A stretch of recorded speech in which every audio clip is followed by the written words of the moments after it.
Okay, guys, good morning. So, my name is Samir, and I'll be a faculty for this ADB. And when it comes to my experience, I'll just walk you through.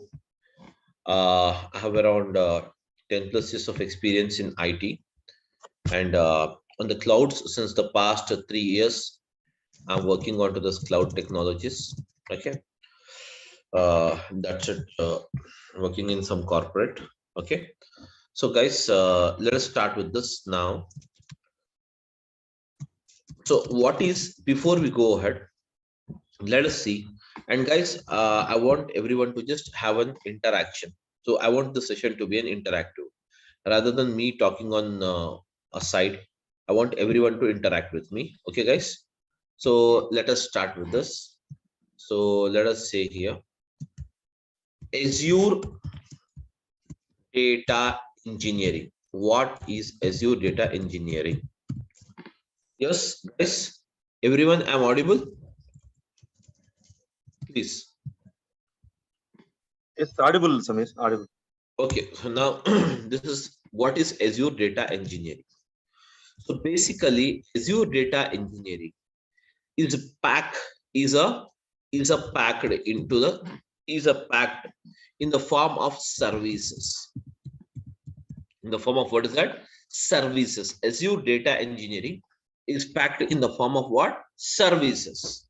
The following are the various services provided for various operations in the that is nothing but in the Azure Data Engineering. So the following are the services. Let us see what is a first one. What is it? You have it. We have the first one here as a Azure is Azure Databricks. Azure Databricks. And then we have the next one after this. We have the Azure Data Factory. And apart from this, we have the next service that is called as Azure Synapse. Azure Synapse. And next one after this, many services are there, but I'm listing few of them. Okay, so we have the Azure Artificial Intelligence, AI, or else we can also refer it as a ML, that is called as machine learning. Okay, so these all are the services packed into this Azure Data Engineering. That means all end-to-end solutions for the data. That is nothing but data engineering means end-to-end solution for the data. So now, guys, what is this Azure Data that is Azure Databricks is used, and what is the purpose of it? So, guys, this service called Azure Databricks is provided by the Microsoft to perform the job of ETL. So, guys, what is this ETL? Where ETL stands for what? Extraction, transformation,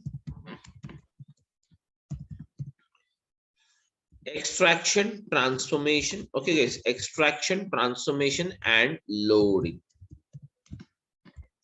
So the Azure Databricks is provided for Azure Databricks is a service provided by the Microsoft within the Azure Data Engineering for the purpose of extraction, transformation, and loading. Guys, this extraction, transformation, and loading, what it is? Let us try to understand this first. So guys, this extraction, transformation, and loading is nothing but it is a process. It is a process where, guys, it is a process where data is summarized. Where the data is summarized. Where the data is summarized. Where the data is, what is that? Summarized. And this summarized data is used for decision making. this summarized data is used for what? Decision making. So whereas what is this process of extraction, transformation, and loading? So this process of, guys, extraction, transformation, and loading, this process of extraction, transformation, and loading basically consists of, requires the following. What is that? Source, that means what? Source, and the next one, it requires as a target. Source and the target. Now guys, what is a source and what is a target? So basically, between the source and the target, this process of ETL is applied always. Okay, irrespective of whatever the thing service we use it. Generally, I'm talking about the ETL. That is nothing but ETL is the process where the data, guys, ETL is the process. ETL is a process where the data is summarized. Okay, so what is the source? What is this target? Let us try to understand this, guys. Source is a place where we get the raw data. Source is a place where we get, what is that, guys? Raw data. And whereas this raw data is extracted as per the requirement in the process of extraction. This raw data is extracted as per the requirement in the process of extraction. And once the extraction means what? Picking up the data. Whereas after this process of extraction is done, the process of transformation is implemented. Transformation is the actual process where the data is converted into the required format by the customer. And once the transformation is done, guys, on the data or applied on the data is finally prepared and it is loaded.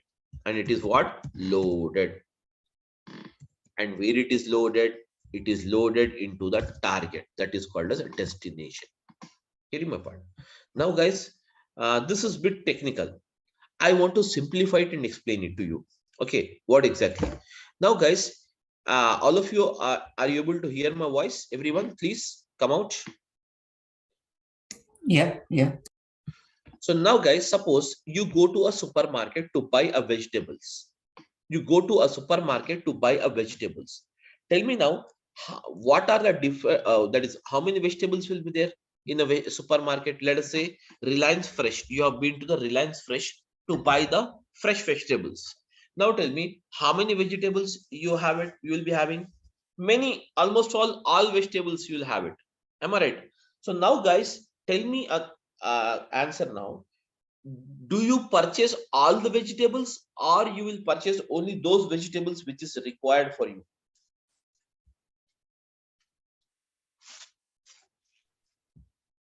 Yes, my question is that you have been to a supermarket. Yes, guys, you have been to supermarket and that is more supermarket, or you have been to a that is Reliance Fresh, where you can find many vegetables. Are you going to purchase all the vegetables or some of the vegetables? Only required vegetables will purchase. Required. That means before leaving, you will decide what curry has to be cooked. Based on that curry, you're going to buy the vegetables. Am I right? Some 2-3 vegetables. So now what you're doing is, suppose you have been to a supermarket and picked up some 5 vegetables out of some 100 vegetables are there. Different varieties of 100 vegetables are there.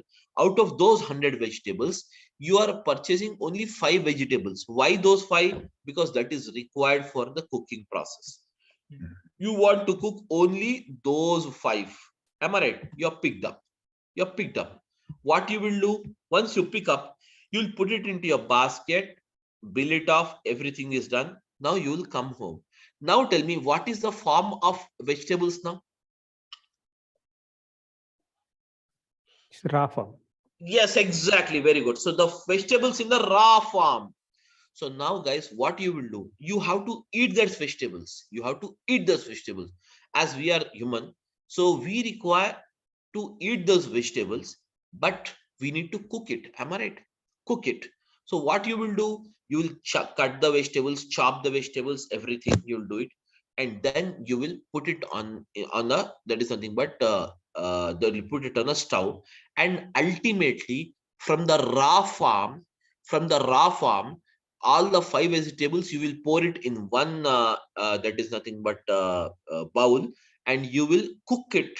You will cook it. That means you're converting this raw form of vegetables into cooked format. Am I right or not? Are you changing the form of vegetables or not for eating purpose? Yes, guys. Yes. Yeah, you have converted. Ultimately, the vegetables are cooked. The vegetables are cooked. Now the curry is ready. So that means what you're doing, you have bought the raw vegetables. You have first of all picked up the vegetables. You have been to the supermarket and picked up the vegetables. And once you have picked up the vegetables, what you are doing, you bought them home and cut it off and chopped it. And once the chopping, everything is done, you are changing the form of those vegetables from the raw form to what is that? Cooked form, as per our requirement. Ultimately, once the vegetables is cooked and ready, then what you will do? Finally, you will eat. That is nothing but called as what? Loading. Same way, guys, picking up the vegetables, picking up the vegetables from multiple 100 vegetables are there, but you are picking up only 5 vegetables. And those vegetables, picking up the process of vegetables from the supermarket is called as what? Extraction. It is called as the process of what? Extraction. Whereas the extraction is done, then what you are doing? Transform. That means you're getting them home and chopping them, cutting them, and putting them into the bowl to cook, and ultimately cooking those vegetables. That means you're converting the raw vegetables to what is that? Cooked format in the form of a curry. Am I right or not? Ultimately, once that is called as a process of what? Cooking is the process of transforming. Cooking is the process of what? Transforming. Ultimately, once the transformation is done, finally your destination is what? Your destination is the curry. So curry, you will eat it. That's it. That is nothing but finally the process of loading is nothing but cooking. That's nothing but eating the same. So hence, this is actually you have the process in what? Extraction, transformation, and loading. That's it, guys. Nothing else. There is no technicality. There is no something is, where you need to worry about how the things will move on. All these things, you need not worry about this. Simply extraction, transformation, and loading is the process. Extraction, transformation, and loading is the process of converting the picking up the required data, and transforming the data as per the requirement, and ultimately transformed data, you will load it into the target. Okay. So guys, is it clear for everyone what is ETL actually? Yes, guys, I want an answer, ma, please. Huh? Yeah, Yeah. Okay. So before we see some examples on how actually this process has taken place, let us try to understand few more things here, then we'll come back to this. Let us try to understand first of all, what is a cloud, what is a clouds, and what is an on-premises. Then we'll come back to this. Okay. So first of all, let us try to understand what is cloud. So now, guys, because what is it you have it? Azure data engineering is a cloud-based engineering, cloud-based data engineering. Am I right? So now, guys, I wanted to explain you, or let us try to understand first of all, guys, what is a clouds and what is an on-premises. Let us try to understand first of all what is a cloud basically. Okay. So, guys, when it comes to this cloud, okay, just forget about this cloud. I'll just give you an example for this. Now, guys, all of you are using the mobile phones. Am I right? All of you are using the mobile phones or not, guys? Yes. Yeah, I want a reply from every one of you. Please, guys, try to respond. Yes. Are you using the mobile phone or not? Yes, we are. Yeah. So now every one of us is using the mobile phone. Now guys, when it comes to this mobile phone, you in the mobile phone, we have some memory. Will it be there memory or not? Yes. Every mobile has some memory or not? Yeah. So now, what are the types of memories you will have in your mobile phone? Can you tell me? Yes, guys. Mobile SD memory. Yes, mobile internal memory and scan disk memory. That means you will have the memories in a mobile phone. You will have the memory in the mobile phone, such as what is that? SD card memory. So I'm writing it here. In mobile, you will have the memory. So that memory is called as mobile inbuilt memory. Am I right? With every default you purchase a mobile phone, you will get mobile memory as a free. Am I right? Mobile memory as free.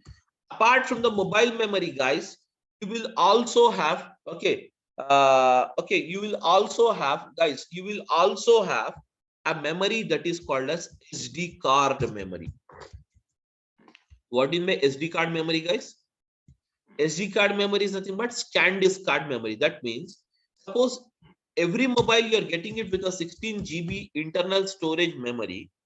That means this 16 GB, guys, this 16 GB is a default memory. That means in your mobile phone, you can store up to 16 GB memory.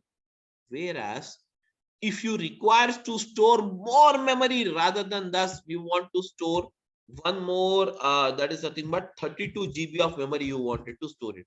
For that, what we do, we buy an external SD card and we will just put it in your mobile phone. Okay, put it in your mobile phone, and from that point onwards, you can use this memory of 32. So now tell me, totally what is the amount of memory you have it in your mobile phone now? 32 plus 16. Guys, tell me now. 32 plus 16 means what? Guys, 48 32. GB. Huh? 48 GB. Very good. So 48 GB memory. Totally, you can store up to 48 GB memory now in your mobile phone along with SD card. Now, the question is that now the further I have some more videos and photos, etc., which is amounting to around 100 GB. 100 GB. Let us assume amounting to around 500 GB. Now tell me, how do you store this 500 GB memory? You already utilize the 32 GB, you already utilize the 16 GB memory. You have to store more 500 GB memory is required now. So now tell me, guys, what is the way you adopt it? Just think generally, because we do it in the daily basis, this kind of job. Tell me now. OneDrive or Google Drive will put. Very good, very good. So that means you will take the support of a Google Drive. Am I right? Google Drive. But the problem is that Google is also providing you by default 15 GB as a memory. Am I right? Huh? 15 GB of the memory by default Google is providing to you. But now you have to store 15 GB or 500 GB, guys? 500 GB. So now what you have to do, tell me now. Tell me, guys. Yeah, please. Guys, please tell me, ma. Did you get my question? What I mean to tell you? If you get the question, just simply say yes, or else I'll repeat the question once again. My question is that, I'll repeat the question once again. My question is that now, my mobile memory already has 16 GB memory, and SD card, I have installed it. I've put some SD card and it has the 32 GB memory. Totally both the memories amounting to 48 GB, but I have some more 500 GB memory to be stored. So for that, I took the support of Google Drive, and Google Drive is providing only 15 GB memory. What is the alternative for me now? External hard disk. External hard disk. External hard disk, that is fine. Okay, but I want the data. Okay, no problem. One more way is that you can ask the Google. That is fine, that is very good. Okay, but here the thing is that you can ask the Google to increase the size. That means from 15 GB I want 500 GB. So Google is providing Google will provide you 500 GB of memory Free of cost, or they will charge something for it? They'll charge something. They They'll will charge. charge. That means after 15 GB, even if you store 0.1 MB also, okay, then it is going to charge you. So you can buy the space on the Google Drive by paying some cost. Now, guys, totally, I bought it.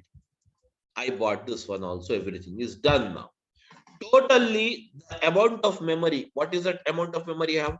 548 GB memory. Totally, I have it now. Totally, how much memory I have it? 548 GB. That means 48 GB in my mobile phone and 500 on my Google Drive. Now, one fine day, I lost my mobile phone. One fine day, I lost my mobile phone, guys. That is my query. Now, my query is that when I lose my mobile phone, so I could not able to trace it off.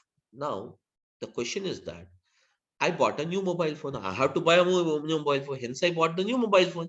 Now, once you bought a new mobile phone, guys, please tell me, can you recollect this 48 GB? Can you recollect this 500 GB memory or not? 500 GB is possible. 48 GB is not possible. Yes, exactly. Very good. So we can say that 500 GB, you can recollect it by just using the synchronize option. You can just log in with your mail ID, enter the password, and in the same way, you can recollect it. But what about the 48 GB? The 48 GB memory is lost with the mobile phone because this memory is called as physical memory. Am I right? This memory is called as what? Physical memory. Physical memory. So hence I cannot recollect it. Whereas the memory or the data which is stored on the Google Drive can be recollected. So we can say that the Google Drive, we can call it as a cloud. Am I right, guys? Everyone? Google memory is called as what? Cloud memory. Google memory is called as what is that, guys? Cloud memory, cloud data memory. It is called as what? Cloud data memory. Cloud data memory. Whereas the physical memory of your mobile phone, we can refer it as what? On-premises memory. Am I right, guys? I can refer it as what? On-premises. So now tell me, what is the drawback, guys? Now tell me, what is the drawback you have? What is the drawback you have between on-premises memory and cloud memory? On-premises memory, once you lose your mobile phone, you cannot recollect it. But the same can be recollected using the cloud. Am I right or not? So now this is the drawback. You have it in the on-premises data. So now, guys, just for 548 GB, which is required for us, now what we have done, we took the support of the cloud rather than taking the support of the mobile phone. So in the same way, what you have done, tell me now, what you have done? That means you have moved physically, guys. You have moved physically from the cloud, from the physical mobile phone memory to what is that? Cloud memory. That is called as Google Drive memory. Am I right or not? So nowadays, every one of us storing the data in mobile phone inbuilt memory, or we are storing it data into the Google Drive, guys? Tell me now. Huh? Google Drive. Most of us, every time, we will store the data in the Google Drive. Am I right, everyone? So why do you store the data in the Google Drive? Tell me now. Can recover. Yes, can recover it. Suppose tomorrow you have traveled to other country, suppose United States of America, and did not take your mobile phone now. Now what happened is, as you did not take your mobile phone and you are there finally into this some United States of America. So can you get this Google Drive memory resaved to your mobile phone in even after reaching the USA? Tell me now, guys. Yeah. Of course, that means the access is possible even irrespective of the location. So we can say that we can access this data which is stored in the Google Drive from anywhere in the world. Am I right? From anywhere in the world without worrying about the physical location where my data is stored. The same way, guys, tell me now, actually Google Drive is stored where? The Google Drive stores the data into the cloud environment. Into what is that? Cloud environment. So cloud environment is what? Ultimately, cloud environment is nothing but ultimately it stores the data physically into the data centers. Every cloud provider has the data centers. And now in these data centers, the entire physical data will be stored. In this data centers, the physical data will be stored. Am I right, guys, everyone? Okay. Somebody just put it yourself in mute mode. I think there is no issues from my end. Yeah, guys. Okay, now fine now. So now I think the voice is background voice is not there. It's fine now. Okay, guys.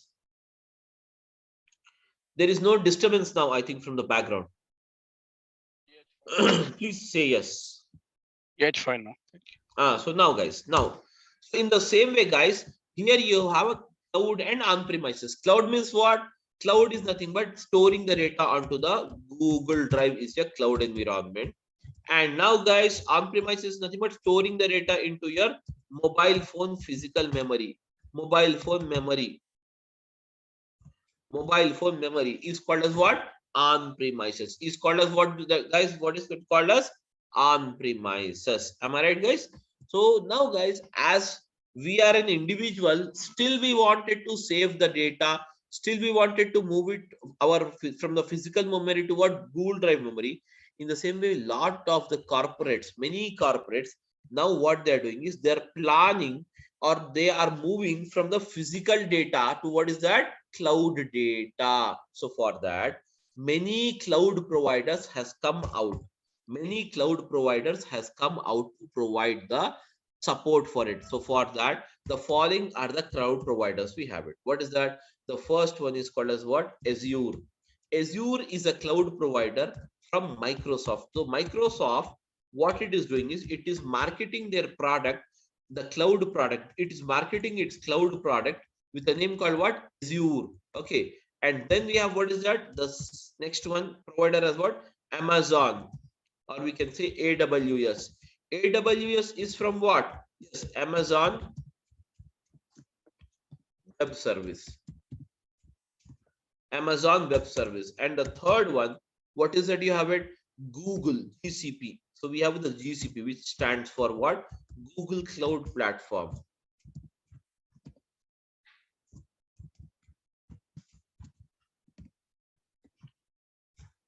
Google Cloud Platform. Okay, guys, Google Cloud Platform. Then afterwards, then we have what is that? Alibaba. This is a China-based, okay, that is cloud provider. And now then we have what is that? We have the SAP Cloud. SAP Cloud. Likewise, then you have even the SAP Cloud is there, Oracle Cloud is there, etc., etc., etc. These are all the cloud providers. But whereas the market leader is the two or three, first three are the market leaders. And number one is the Azure. Number one is the Azure in providing the cloud services. So now, guys, these cloud services are basically classified or divided into three categories. These cloud services are basically classified or divided into three categories. What is that? First one is called as what? IaaS. IaaS means what, guys? IaaS stands for what? Infrastructure.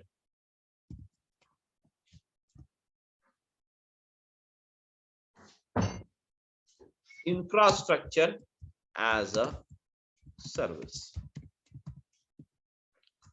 And then you have what's that? PaaS. PaaS stands for what, guys? PaaS stands for what? Platform as a service. Then, guys, third one is SaaS. SaaS stands for what, guys? Software as a service.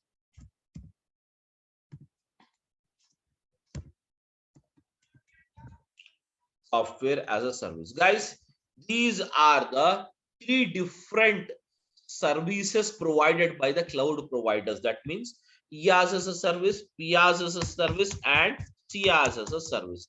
These are the three categories of services provided by the cloud providers. Getting my point?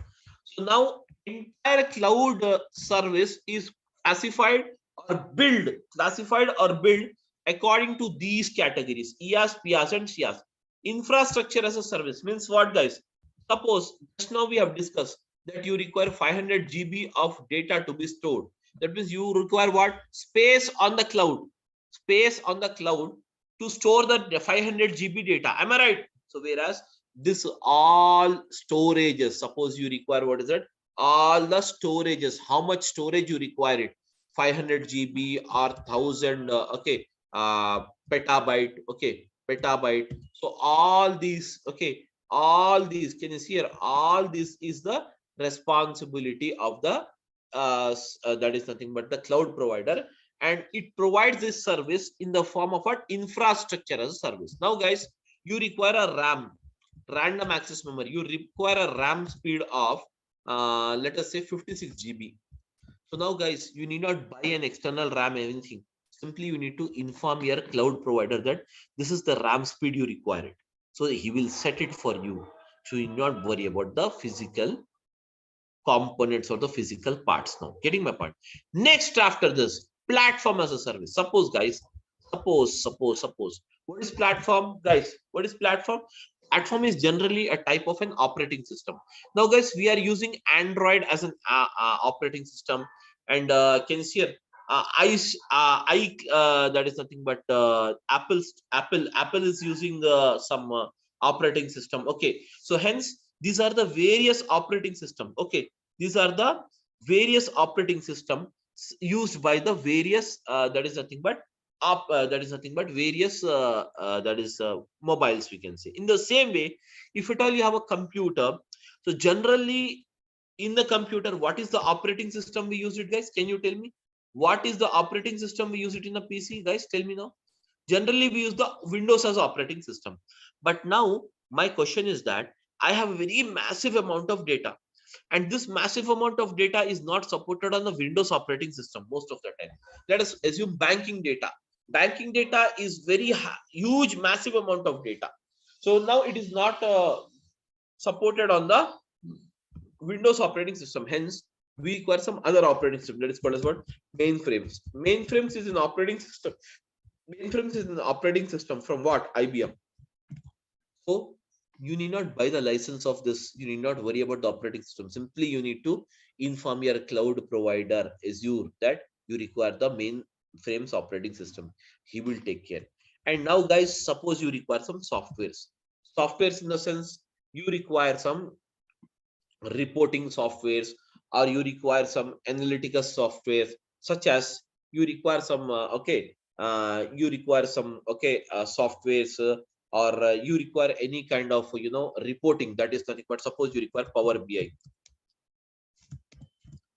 or suppose you require some Cognos. You need not buy the license of this. Need not worry about this. Simply you need to inform your cloud provider that you require it. He is going to buy that for you. He is going to buy that for you. Everything is taken care by that is nothing but by the cloud provider in the service called what? Software as a service. So these are the three categories of services we have it. So whereas the cloud providers has divided their service based on these three, and based on these three categories only they will bill you. They are going to bill you. It is as simple as, guys, as simple as simply you log into this.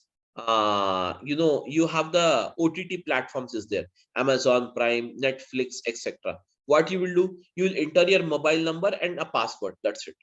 You will enter it into the application, and once you enter into the application, if you want to watch a new movie, then you have to subscribe that particular premium subscription or not. Tell me now, guys. You need to buy a subscription or not, premium subscription, to watch a latest movie. Yes, tell me. Do we require to buy it or not? Yes, sir. Yes, required. So in the same way here also, whichever the service is required, in the same way, simply we need to buy it. buy it from the Azure. Buy means what? Here we are just that means utilizing it, paying it. That's it. Utilizing and paying the cost. It is just like renting off. Renting off. Okay, without having an ownership, without claiming an ownership, you can do your task just by paying them. Okay, just by paying them the cost of the same.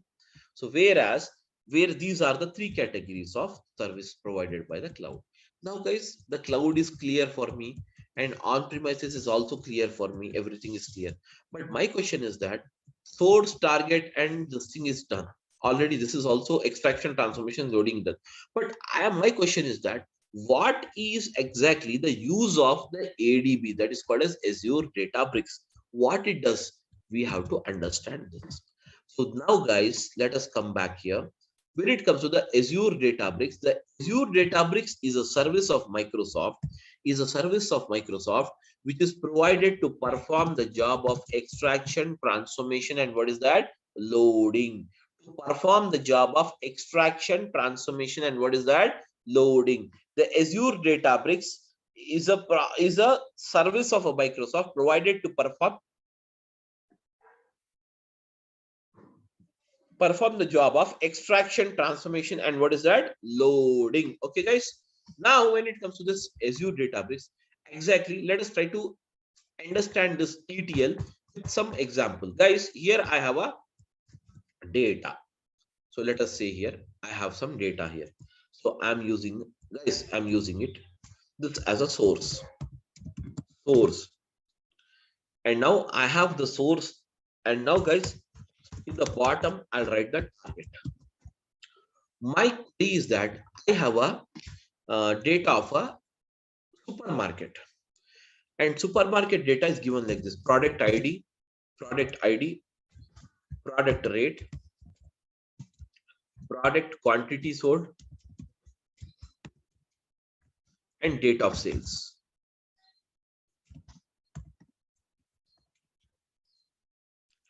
Now guys, some this you can see here. Now my query is that, guys, and here is the customer. The customer is here. The customer is here. The customer wanted to know, guys, this is a customer. That customer means what? The owner of the supermarket is a customer for us. This customer wanted to know what is the change in sales, or what is the sales difference on 26th of this month and 22nd of this month, whether the sales has increased between these two dates or not. He wanted to know first of all. So guys, first of all, to know this query or to report him the same to the customer, what is that you require it? You require the source, and the source consisting of the following information. What is that? Product ID, product rate, product quantity sold, date of sales. Let us give the product IDs something like this. Product rate, let us give it as 100 rupees, and the quantity sold is 10, and then you have a date of sales. Date of sale is 21, guys, 21/11/2022.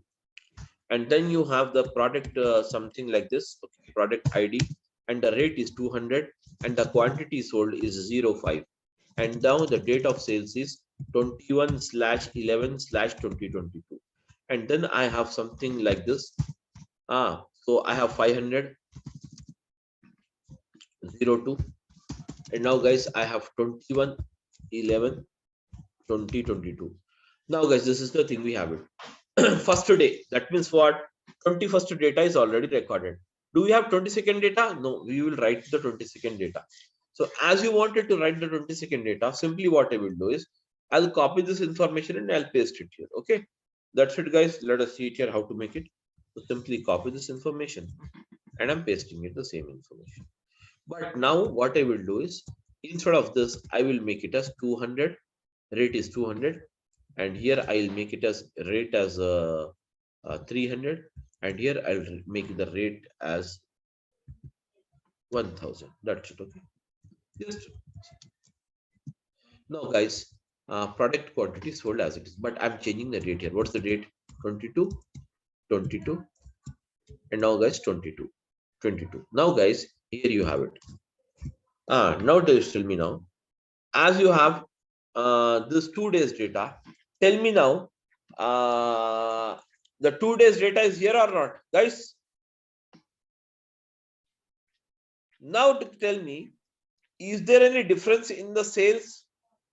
Is there any difference in the sales from 21st to 22nd? Can you tell me, guys?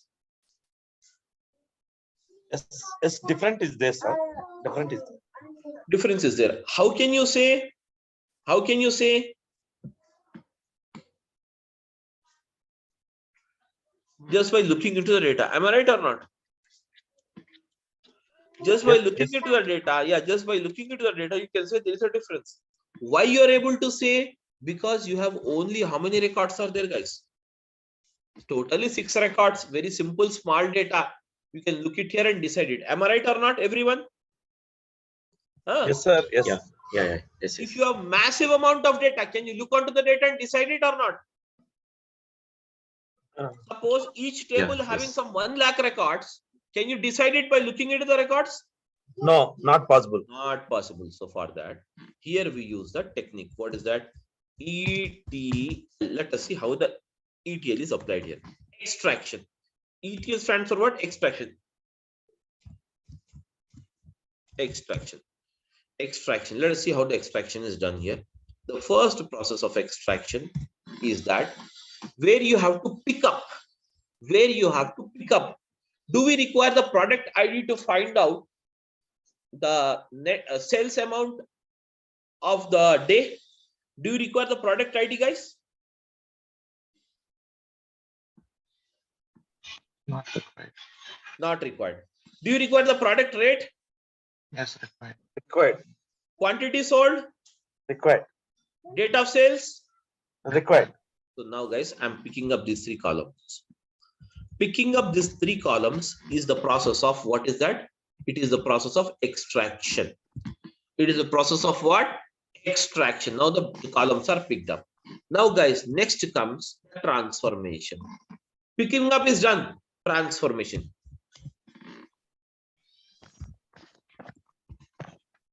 Now in the transformation, how can you find out the net? You want to find out the net sales amount each day.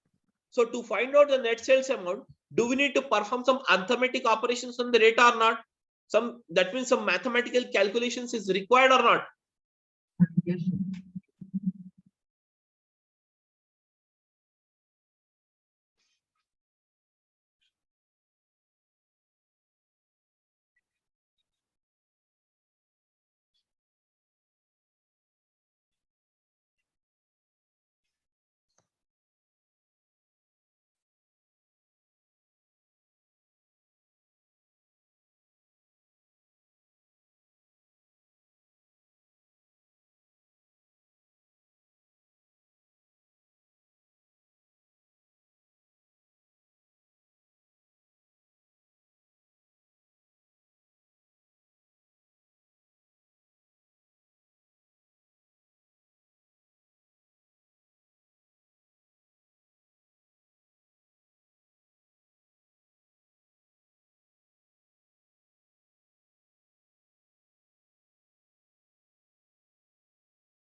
Hello, can anyone hear the voice?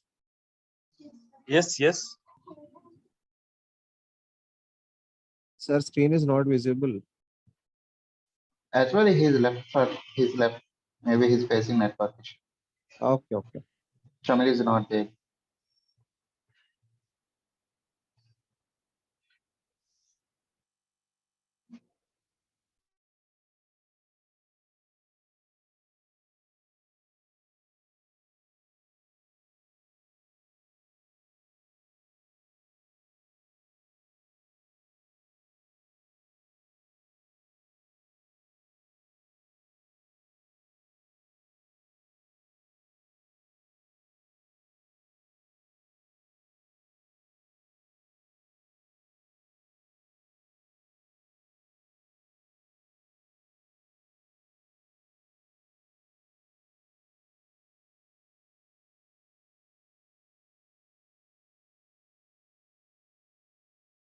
Sorry, guys, got disconnected due to some network issue. Sorry. Okay.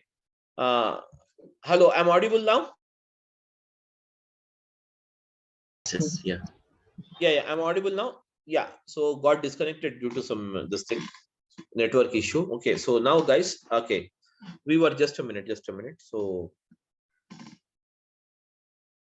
just a minute. I'm just looking out for this. I don't have this host rights. Just a minute. Let me call the people to provide me the host right, because once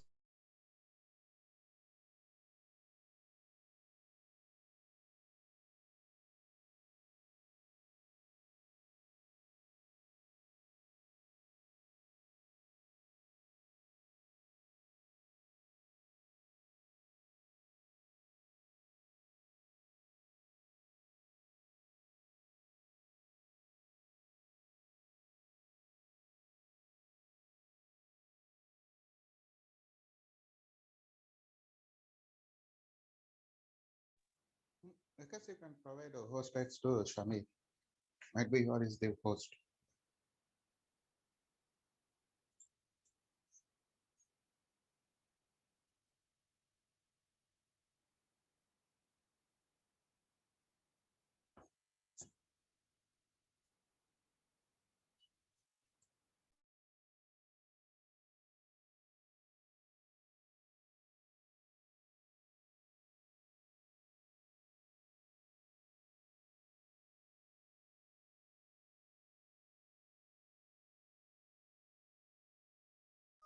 I'm audible, guys. Please tell me, I'm audible. Yes, yes. Now, guys, see here. So we have what is that? We were discussing about the calculations. 100 into 10 is what is 1000. 200 into 5 is what? 1000. 500 into 2 what? Again, tell me now, guys. 1000. Now tell me, guys. You have one totally. Calculate the sum here. What is the sum? Can you tell me the sum, guys? The sum of these three is what? Yes, guys, the sum of these three is what? It is 3000. So I can say that. Can I say that here? Can you see? 3000 is the net sales amount. Am I right, guys? Am I right, everyone? So this you are doing it under the process of transformation. Now, it is done for the 21st day. What about the 22nd day? Guys, can you tell me? Please come out, all of you. Help me out in this. Yes, guys. Tell me now, for the 22nd day, 200 into 10 means what? 200 into 10 means what, guys? Tell me now. 2000. 300 into 5 means what, guys? Tell me now. 1500. Yes? Huh? 1500. Very good. 1000 into 2 means what? 2000. Very good. So now calculate the sum now. 5500. Very good. So now, guys, 5500.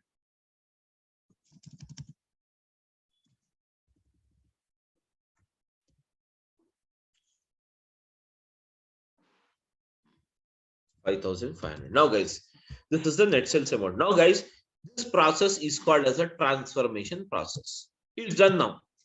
Finally, you will be loading. Where you will be loading the data, guys? Tell me now. Finally, you will be loading the data into the target. So how will I load the data? I will load the data like this. See here. I'm loading the data. So net sales amount underscore sales underscore amount. Net sales amount is what, guys? Tell me now. Net sales amount is what? 3000. And now for which date it is? So I'm declaring one more column here. Oh yes, that is date of sales. Date of sales is, I'm using it as 21/11/2022. And then we have, what is that, guys? Tell me now. 5500, and it is on 22nd/11/2022. Now, guys, this particular thing, that is nothing but called as output. Now, can you see here? This entire thing, what you have done, guys? Can you see this entire thing? What we have done? We have transformed this much data. Can you see here? This much data of two tables I have transformed into one table and in the summarized manner. So this data, you can report it to the customer, stating that this is the difference of sales between 21st and 22nd day of November 2022. Am I right, guys? Everyone? This process is called as the process of what? Extraction, transformation, and loading. And this is done by using the Azure Databricks here. By using what is that? Azure Databricks. It is done by the process called what? Using the service called what? Azure Databricks, where extraction, transformation, and loading of data is done by the Azure Databricks. Clear, all of you now? Now, as a part of this course, guys, we are going to see this Azure Databricks. Okay, Azure Databricks, and the total duration of this course will be 60 hours. Okay, 60 hours, but it will be, we are quoting it as 60, but it will go beyond the 60 hours because we have many live scenarios we are going to look into. Okay, and that's the thing we have it. And we are going to start the classes from tomorrow, the same 10 o'clock in the morning. Okay, guys, 10:15 in the morning. That's the timings we have it. 10:15 to around 11:30. Every day you will have 1 hour 15 minutes class, 1 hour to 1 hour 15 minutes class. And next, after this, guys, when it comes to this, the classes after this, even the resume planning and everything will be given to you as a support. Okay, and contents brochure, you can check it. Okay, Azure Data Factory and Azure Databricks both are used for the same process, but Azure Databricks, here you can use the it is called as CUI that is called as character user interface, where you need to use different languages: Python, Scala, R, and SQL. These are the 4 languages used in the bricks, Azure Databricks. Whereas in the Azure Data Factory, it is totally a menu driven. It is totally a menu driven. Both performs the same job. Both performs the same job, but this is a menu driven, and this is a that is nothing but the code based. You have it. Okay, so that's it about this thing. And every day we'll have the class 1 hour to 1 hour 15 minutes, and Saturday, Monday to Saturday, Friday you will have the classes. So generally Saturdays and Sundays I don't take the classes. If it is required to cover up the portion, then we will continue on Saturdays, guys. That's the only thing we have. Okay. So now you can ask me any questions if you have. Please go ahead. Sir, like I just wanted to know, there is coding part is there in the curriculum, so we need to learn coding as well. Yes, of course. Coding means whichever it is required, we will discuss it in the class itself. As such, separately, you need not learn the coding somewhere going outside. Okay. So what is that? I will explain you. That will be easy only, not so tough enough for people, what the people think. Okay. So we will be seeing here the coding in 4 different languages. See, there is SQL, Python, R, and Scala. I'll write the coding. Yeah. Sir, like what is PySpark that I'm hearing a lot about? See, PySpark is basically Python and Spark together. It is called a Spark, PySpark.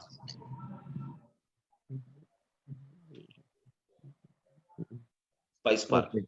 Okay. Do we need to learn that also for ADB? Yes, of course. I will teach you that PySpark also. I'll teach. Okay. Okay. Okay. Thanks, sir. Okay, that's thank you. Any other questions, guys? Sir, this is a duration, sir. Duration will be 60 hours. Okay. Okay. 60 hours. Azure Data Factory. Huh? Is it required to learn both Azure Data Factory and Azure Databricks It basically for industries? see guys, there is no connection between Azure Data Factory and Databricks. If you learn it, that is up to you. If you don't learn it, then also no problem. You can get the job individually on Azure Databricks as well as on the Data Factory. These are 2 different services you have it. Okay. Sir, if there any deployment process are you explaining, sir? Deployment processing. Yes, of course, deployment process we will see now anyways. Without the, this is all a technical subject. Yes, sir. So ADF also there, right? ADF and ADB. Okay, deployment process is required. But finally, classes over, right? Yes. Yes, yes, Sir, yes. is We there will any see that combined deployment. batch for both Databricks and Data Factory? Is there any combined batch? I mean, See, you will have data factory batch is morning 7 a.m. started today itself along with you. And Databricks is this time. Combined batches means these are two different services. So I teach them differently. Yes, yes, sir. Yes. Combinedly we'll see a type of a project anyways. A case study you can say, not exactly the project, case study I can see.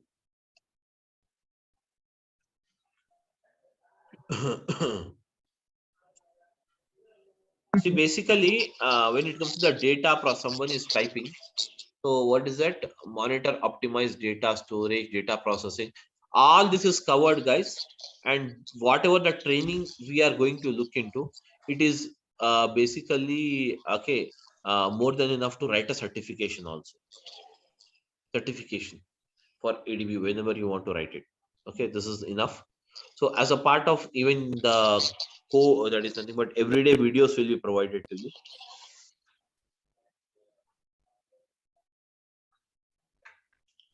That's it. sir, Any other questions if you have? You can. any batch for the evening? Huh? Any batch for the evening?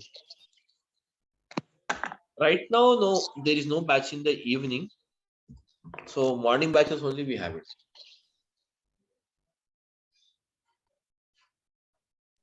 It's there, one batch is there, but it's already started 12 to 14 days back, it has started already. Yeah, 12 classes is already done with that. Samit sir, ADB and ADF both are providing Azure, right? Microsoft. What is the main difference between ADB and ADF? Basically, the ADF, what they're using is, if there is a project in where you are going to use the ADF and ADB both, the ADF is used for data ingestion process. Up to only data ingestion process only, the ADF they're using it.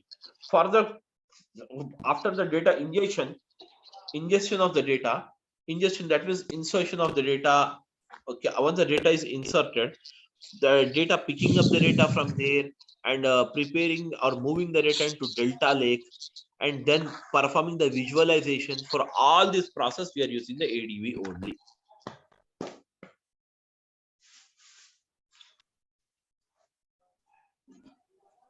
Okay, got it. Yes, any other questions, guys?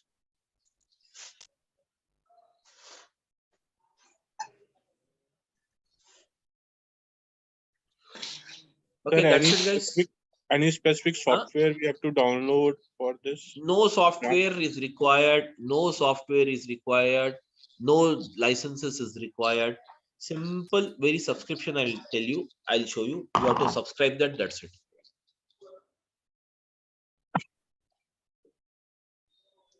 No software, no piracy, nothing is there. No piracy, Yeah, no but it is asking some card, yeah, credit card number asking. yeah, credit card, obviously. That is for free subscription. It will take you, it will charge some 2 rupees from a credit card. And the free subscription will be valid for 30 days. Okay. And after that, you have to go for pay as you go model.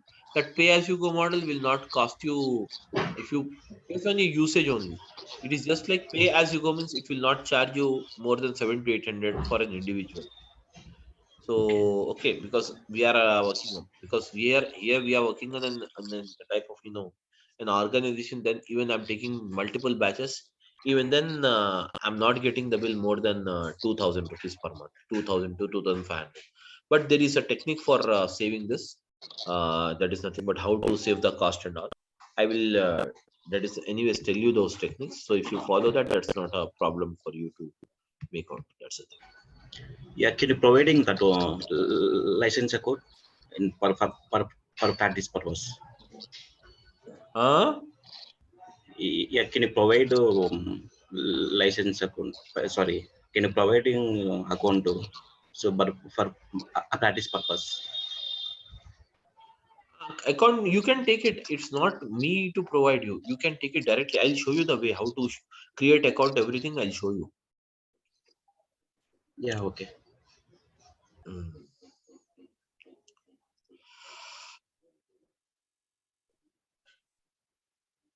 Okay, guys. Any other questions?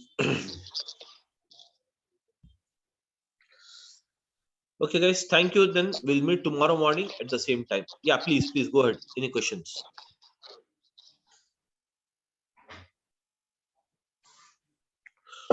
Okay, sir. Bye. Okay. Thank you, guys. We'll meet tomorrow. 10:15. Okay. Thank you, everyone. Thank you. Yeah, thank you. Bye. Yeah, thank you. Thank you. Bye. Okay, so now let us start with this.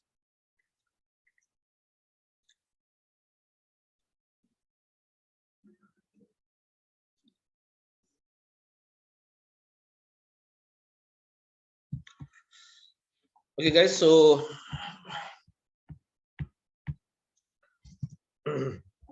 let's start again, and just we'll begin the introduction part today. So guys, we're using it Azure Databricks.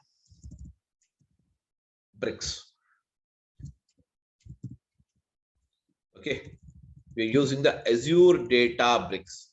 So basically, what is Azure Databricks? Guys, the Azure Databricks is nothing but it is a cloud-based service. Cloud-based service provided by Microsoft. It is a cloud-based service, guys. It is a cloud-based service provided by Microsoft. So Azure Databricks is a cloud-based service provided by Microsoft. It is a cloud-based service provided by Microsoft to perform the job of ETL. So now, guys, what do you mean by ETL? Guys, the ETL stands for, yes, the ETL stands for, already I told you yesterday, ETL stands for what? Extraction. Yes, extraction, transformation,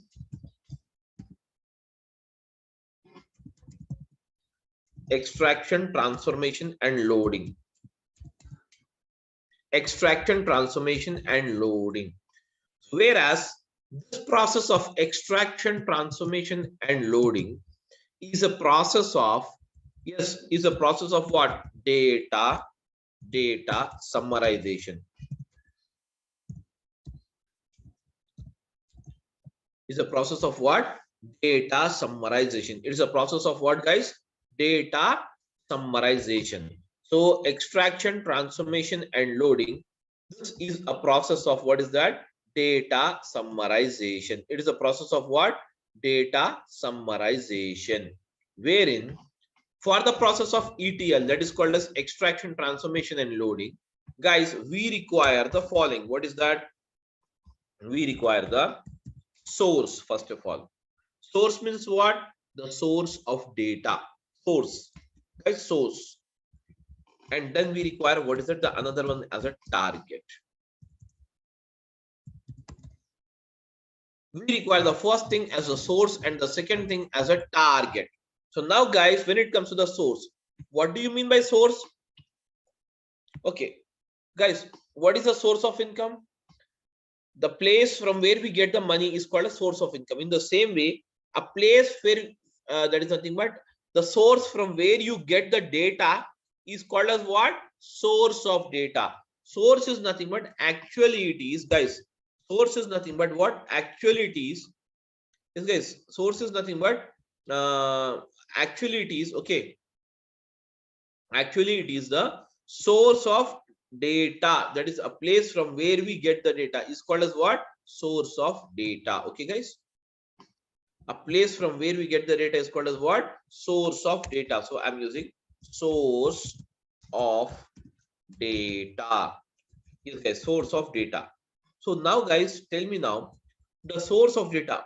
So according to you, what are the sources which are available from where we get the data, guys? Tell me now. What might be the sources from where you get the data? Now, guys, for example, now you're typing or you're recording some information of your expense, house expense. So where do you write your house expense generally? Nowadays, we are using in digital format only. We are not taking a pen and paper and writing the things. Everything we are digitally writing it. Tell me now, house expenses, where do you write it? In which type of file do you write it? Tell me now, guys. This much is the earning for this month, and this much is the expenditure you have incurred. You have to write all these things. So tell me now, how do you write it, guys? In which file you use it, or where you write it in the computer? Can you tell me, guys? Somebody? Guys, am I audible? Yeah, am I audible, guys? Everyone? Yes, you are audible.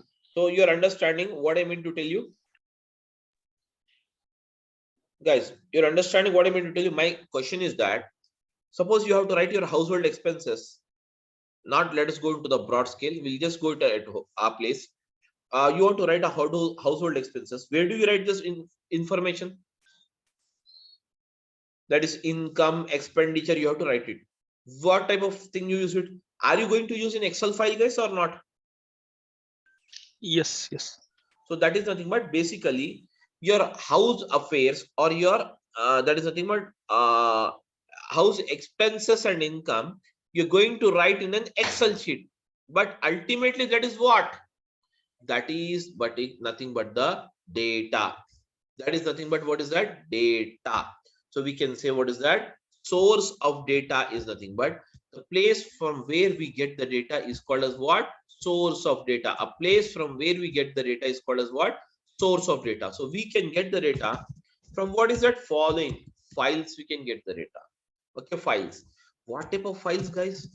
Okay, but ultimately the files will also receive the data from what? Ultimately business. See, we all are working for the business or not? Even though you are working as a data engineer, that means you are working for a business or not? Tell me now, guys. Yes, everyone, you're working for the business. Am I right, everyone? Just give me a second. Just give me a second. I'll back.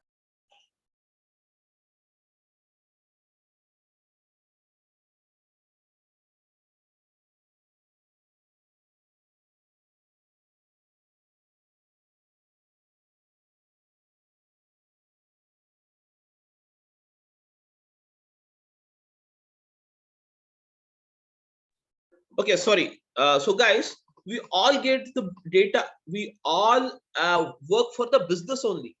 Though we are working here, suppose you're working as a data engineer in an IT sector, that means, are you working it for a business or not? In fact, that means you will get the data from the business. From the business entities only we get the data. Am I right, guys? From the business entities only we get the data. Whereas this data is recorded in the form of what is that? Files. In the form of what is that? Files. So what are the type of files you have it? Guys, what are the type of files you have it? The files are the following. So we can have, what is that? Yes, guys. We can have what are Excel files. Excel files. Excel files. And we can have, what is it? CSV files, which stands for what? Comma separated value files. Okay. Comma separated value files. And Excel files, comma separated value files. And you have, what is that? JSON files. JSON stands for what? JavaScript object notation files. Okay. And then afterwards, what is it? You have it? Excel file, CSV file, comma separated value files, JSON files, and you have the Parquet files. Parquet files.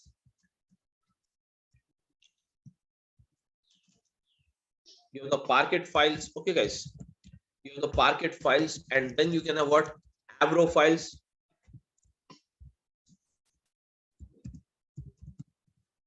And then we can also have what's that?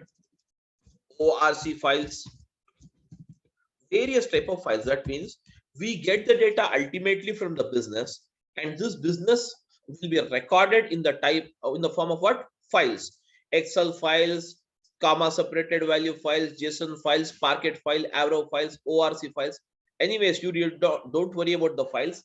Once we get into the subject, I will explain you about each and every file. You don't worry now. Okay. So this is nothing but the data we get it. From where? From these files, what we do from these files, guys. From these files, we get the data. From these files, guys. From these files, okay. From these files, we get the data. So ultimately, what we do, we pull in the data. We pull in the data by using the process called what? Extraction. We pull in the data by the process called what? Extraction. So extraction is done. And now, guys, this extraction is done by what? By using the ADB. That is called as what? Azure Databricks. By using the Azure Databricks.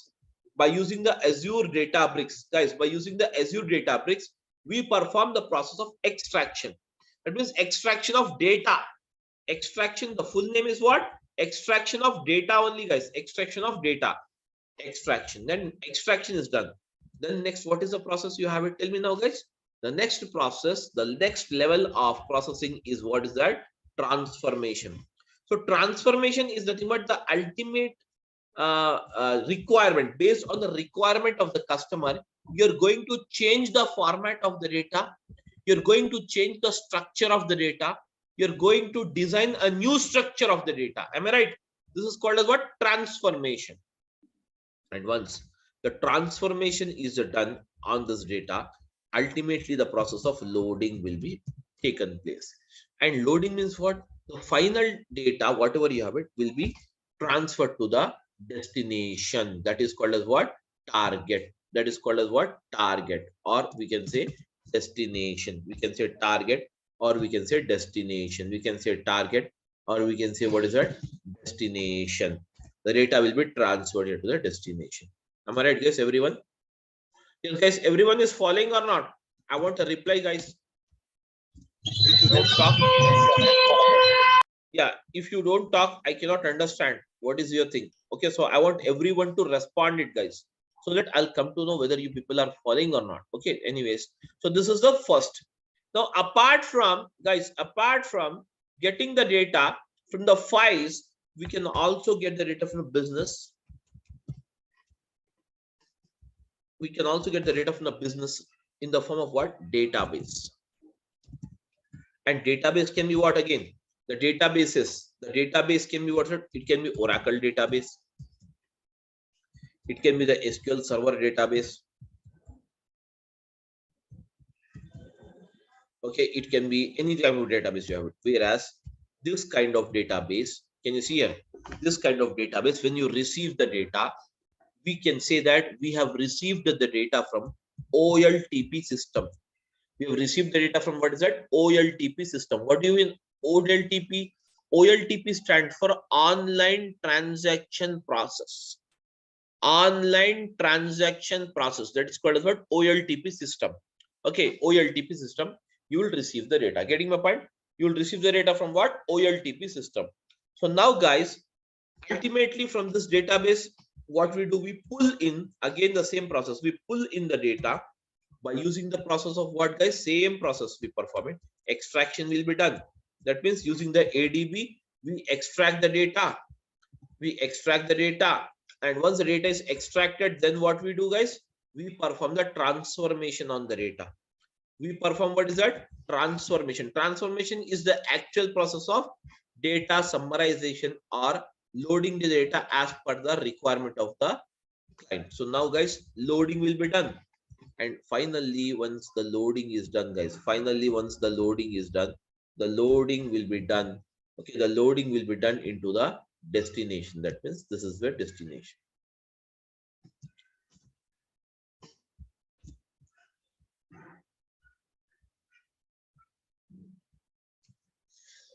This will be a destination. Getting my point?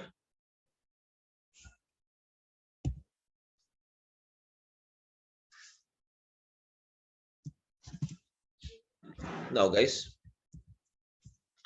destination.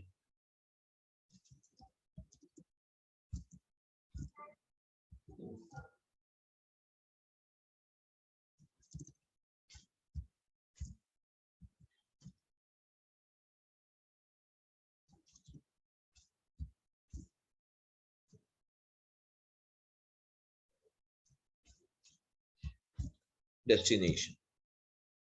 I'm linking up just to show you guys, these all will reach the destination like this. Finally, the data reaches the destination. Target is nothing but guys, it is called as what? Destination. Destination. Okay, now next one. Apart from this, guys, apart from getting the data from the businesses from the data into the databases or into the files, we can also get the data. Everyone, we can also get the data, guys. We can also get the data from another way. It's called as what? From the business only. Because we all working for business, we get the data, business data only. So we get the data in the form of what? Live streaming data. Live streaming data. Such as, guys, live streaming data means what? Guys, stock market data. Live streaming data. Suppose that is India versus Pakistan match is going on. You will get the live streaming. Am I right or not? Yes, guys. That is all called as what? Live streaming data. Even the live streaming data we pull in here as it is. The live streaming data also we pull in here in as it is. And this process is called as what? The process of, again, extraction. We perform the extraction on this data. So can you see here, we perform the extraction on this data. And once the extraction is done, then what happens? Again, the process of transformation will become. So what is the process of transformation? Transformation is the actual process of, yes guys, transformation is the actual process of what? Data summarization. Transformation is the actual process of what? Data summarization. And once the data summarization is done, guys, finally what we do? We load the data into the target. We load the data into the target, guys. Okay. So now this all data, whatever you have it, that is source data, destination data, or whatever the data you have it, finally will be recorded into the target. That is called as sync system. In Azure, it is also called as what? The destination is also called as what? Sync system. Sync. This is also called as what? Sync system, guys. Okay. It is also called as what? Sync system. Sync system. Okay. So now can you see here? This is how we get the data here. Ultimately, we get the data from what? Various sources. Ultimately, we get the data from what? Various sources. And from these various sources, what we do?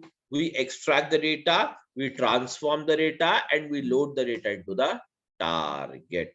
Everyone. Okay. So this, all this can see extraction, transformation, and loading will be done by using the service. Guys, this is a service. ADB is one service. ADB is one service, guys. Likewise, you can also have, what is it? ADF is the another service. Likewise, you can have Synapse as the another service. These are the various services. We can do it. Okay. Whereas, can you see here, guys? This is how exactly things works off. Okay. Here, everyone is following or not, guys? Yeah, I want a reply from all of you guys. Yes, sir. Yes. Now, next after this, now guys, next one, let us see exactly what exactly the big data is. Big data. Now, guys, what is a big data? Big data is nothing but whatever the data you're getting, this data, this is called as big data only. The data from the business, whatever you're getting, is called as big data. So just understand, big data means not a very great concept, something, you know, where you need to get confused. It's not like that. Big data, just split it, guys. Split it. Big means what? Huge, na? Huge or massive, you can say. Data means what? Information. So we can say that huge information. You can say, what is that? Huge information, massive information, huge information, or massive information. Huge information or massive information is called as what? Big data. Big data. okay, where you have a massive amount of information, is called as what? Big data. Ultimately, we get the big data from what is it? All these businesses only. But what is that business? What are the sources you can see? Let us see for that. Actually, types of source of big data. Now, guys, types of sources of big data, types of sources of, okay, types of sources of big data. Okay, sources of big data. The first one from where you can get the big data, that is called as what? Social networking sites. Social networking sites. So what is the social networking sites, guys? Social networking sites are nothing but you have the WhatsApp, you have the Facebook, you have the Twitter,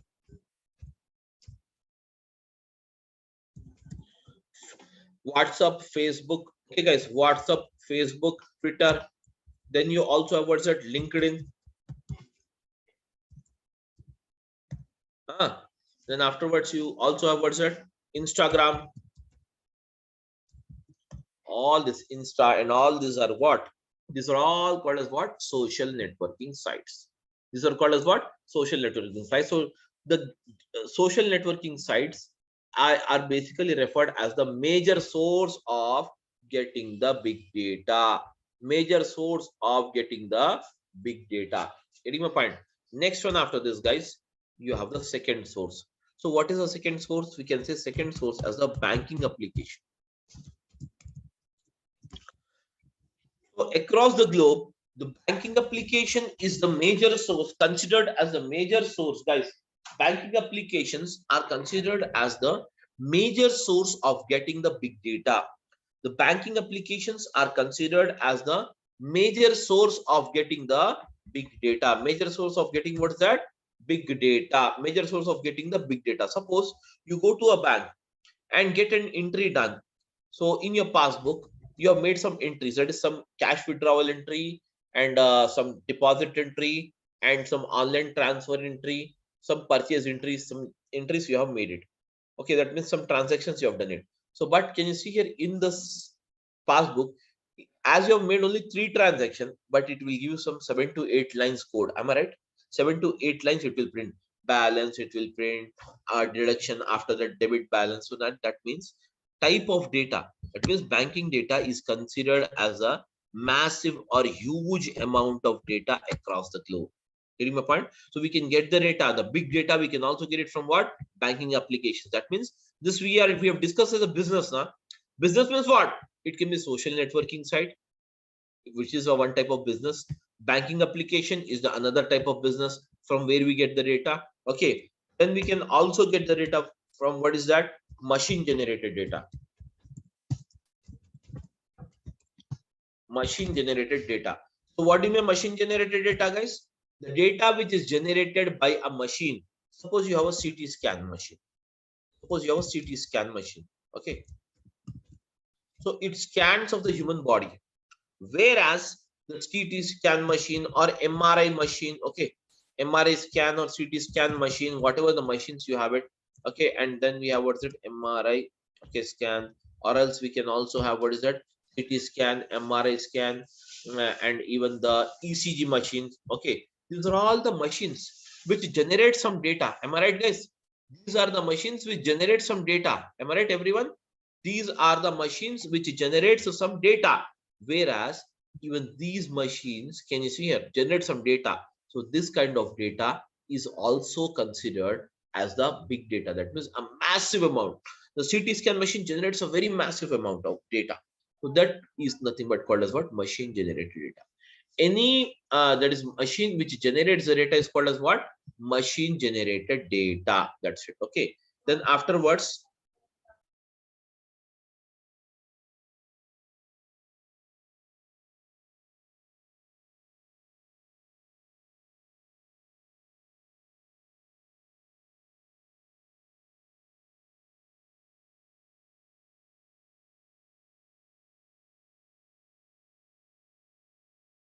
guys, just a minute, 1 minute.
Okay, guys, sorry. So now, guys, okay.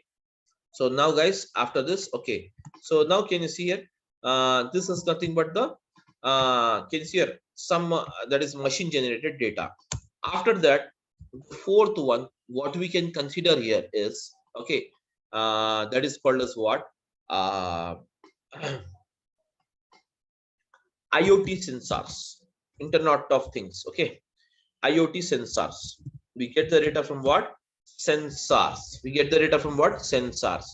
These sensors basically measures what is that? Pressure. Okay, and then it measures the okay that is even the okay gas pressure. Okay, and then it measures even the temperature. Okay, and even the okay wind. All these are the sensors which basically measures. But these sensors, how it generates, these all will be connected to computers, to required computers. So this computer generates the data here. The data will be recorded here, and this data will be further processed or transferred to us like this. From in the files we receive it, we extract it, we transform it, and we load it. Ultimately it will go like this. Okay, so now, guys, so basically IoT sensors, I can give you one example. Guys, whenever you travel and okay like on the highways, once you will enter a basically a type of a town or a village. At the starting of this town or a village, you will find some a very big table fans which is rotating very slowly. Am I right? Which rotates very slowly. What it does exactly? That measures the wind, and those fans are nothing but a machines at sensors only, and those are connected to the computers. And whatever the thing is recorded, the data will be transferred to the computer, and from the computer again the data will be that is kept into the files, and again it is transformed further for this analysis. So basically this is how exactly the process moves on here. Okay, so guys, okay, all of you following or not, please let me know, guys. Yeah, we can able to Yes, follow. Now, next, after this, again, you have what is that? Guys, the fifth one is human generated data. Human generated data, it's not basically you will have that massive, but still it can be considered as a big data only. Human generated data means the data which is generated by you and me. Okay, the normal routine data, that is basically a kind of a human generated data. So this is also considered as the part of big data. But guys, this big data this big data is basically has some categories. That means we can say types of big data. We can have various types of big data. So now I will say types of data. Now, guys, what are the types of big data? Generally, guys, you will have the following types of big data. The first type of big data, which you can consider, okay, which you can consider that is first type of big data which you can consider. Okay, the first type of big data which you can consider, the first type of big data which you can consider is called as what? Structured data. Structured data means what? I'll type it. Guys, I'm writing it: name, ID number, and salary. Can you see this is the thing we have it? Name is, let us say, Alan. And now, guys, I'm using the ID number as something like this, and salary I'm making a okay 10,000, and Bobby 20,000, Carl 30,000. These are the basically. Can you see here, guys? This is the data. Where can you see this data is in which format? It is in the proper format of rows and columns or not? These are the rows and these are the columns. Am I right, guys? Everyone? Yeah. These are the rows and these are the columns. This kind of data is proper data. Hence, it is called as what? Structured data. This kind of data is called as what, guys? structured data, the data which is placed into the proper form of rows and columns. The data which is placed in the proper form of rows and columns is called as what? Structured data. Am I right, everyone? Yes, am I audible, guys? Yeah, what happened? Am I audible to everyone or not? Yes. So now, guys, this is nothing called as what? Structured data. Next one is, what is it? You have it. The second one is semi-structured data. Semi-structured data means what? This data is purely not structured as well as not unstructured. It is semi-structured. You will have some semi-structured, such as you have the data into what's that? JSON files. For example, I'll give you the JSON file, how the JSON file looks like and how the data will move. The data in the JSON file will be given in the curly braces. Now, if at all I'm writing the first, I'm calling defining this data into JSON format, how the data will be. Let us see it here. Name under the quotes, double quotes, and use the colon, ALN. Now, guys, use a comma. After this, use it again. ID.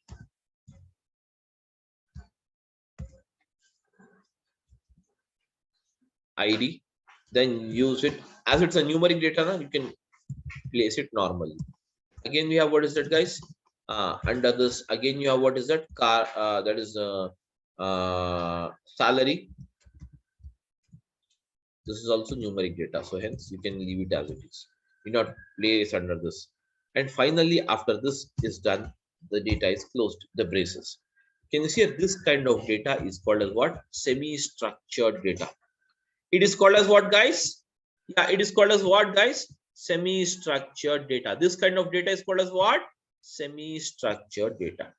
And now finally, the third one is called as what? Unstructured data.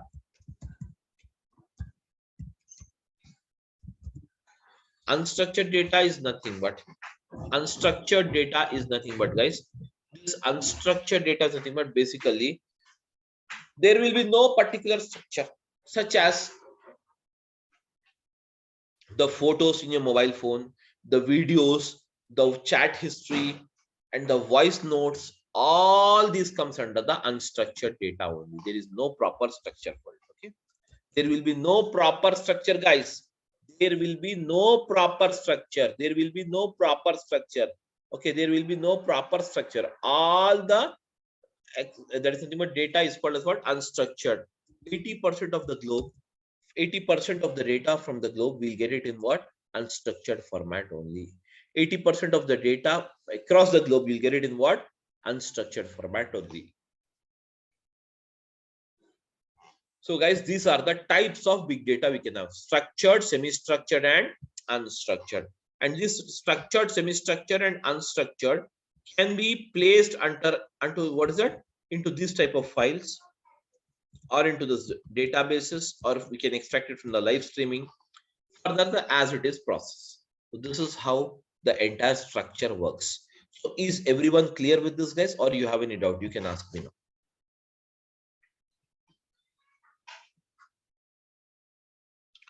Yes, guys, tell me.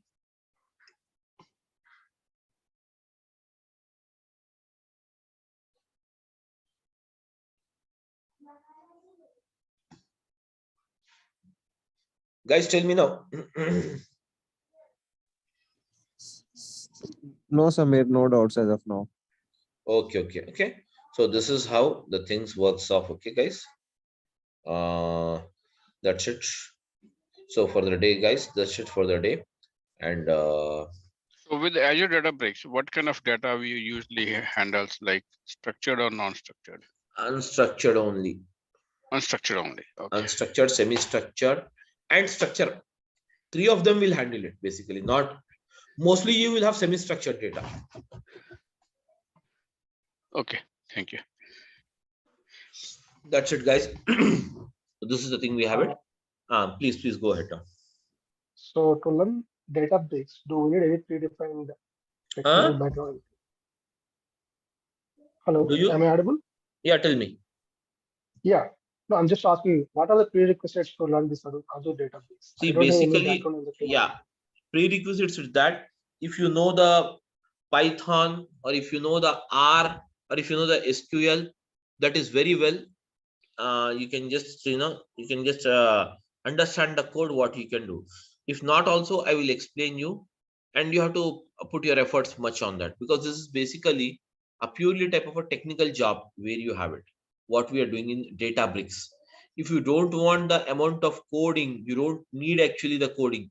Simply you can go with the ADF rather than going with the ADB. Okay, so I'm basically ETL background. Okay. Yeah. So what do you suggest? Should I go for ADF or ADB? I'm not really sure. And I would like to You're basically you're from technical background or non-technical, or I am basically an ETL developer, Informatica developer. then you can go with the ADB. Why not? Definitely ADB will work for you. Okay. And to be Azure data engineer, what are the services we need to know? Like For to be an Azure data engineer, if you know ADF, then also you'll call as a Azure data engineer. If you know ADB, then also it is called as then also you are called as a Azure data engineer. If you know the Synapse, then also you will call as a Azure data engineer only. Okay, so either one or should be fine, that means, right? Yeah, no, I heard the reason I'm asking, I heard ADF also like something like it's an ETL tool only, and here you have mentioned ADB also ETL tool only, right? See, if you have what is the companies are doing till the job of data ingestion in a project. I'm telling you the live scenario what is going on right now in most of the projects. Up to the data ingestion, ingestion means what? Extraction. Up to this data extraction, they're using the ADF. Further, for transformation and loading, they're using the ADB. Some projects. Okay. Because you have more good facilitation, or we can say good facilities, or very flexible to perform the process of data ingestion using this that is ADF, because ADF does not uses any code. It is basically a menu driven this thing. But here you will have to write the code for everything: extraction again, transformation, and again loading again. Basically, using this ADB, you can design. It is mainly focused on the visualization, data visualization. That means visualization in the sense performing the analysis on the data, etc. Okay. So my understanding is like ADF might be something like a tool based, like ETL. You can go with this ADF or ADB, anything, because already you have a technical background. You need not worry about it. Okay. And both are not. If I would like to join any training, both are not. Both means it will be very good. No issues. Okay. I'm trying to join any one of these. So what is this? Should I start with ADF or ADB? Like being an ETL. That you have to decide it. I can't tell, because basically I'm telling you now. If you are mainly you think that you can manage the amount of coding, then you can go with the ADB. If you don't want the coding, because ADB is required anyways in the process. One time in one situation you can do the job without ADF also, but ADB is very mandatory to have it mostly. So just how it's better to have ADB knowledge. You can just decide it. That's not a problem. Okay. Yeah, I got it. Thank you. That's it. Thank you, guys. Thank you, everyone. Any other questions? Sir, may I know what is Synapse used for? Synapse is totally a visualization process. It is basically called as a data warehouse of Azure. Synapse. Okay. So data visualization, analysis. I told you now, analysis, data visualization, all analysis from this part. Once the data is loaded into that sync system, from here the data is picked up. And now we use a technique called OLAP, online analytical process. And using this artificial intelligence or machine learnings, all this we applied further on this data. Whereas